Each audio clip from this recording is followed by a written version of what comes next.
गणपती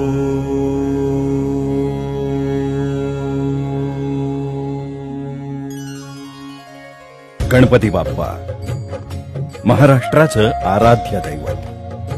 गणेशोत्सवाची शानच न्यारी. 1.5 ते 11 दिवस सार्वजनिक आणि घरोघरी या एकदंताचं सश्रद्ध पूजन होतं.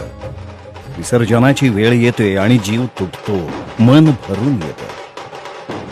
लाडक्या विघ्नहर्त्याला निरोप देताना डोळे पाणावतात आणि पुढच्या वर्षी लवकर या असा हक्काचा, प्रेमाचा आग्रह होतो.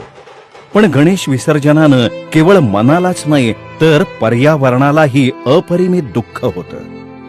कारण प्लास्टर ऑफ पॅरिसच्या मूर्ती आणि रासायनिक रंग, परिसरातील विविध जलस्थानी म्हणजे विहीर, तलाव, नदी किंवा समुद्र यात विसर्जित केलेल्या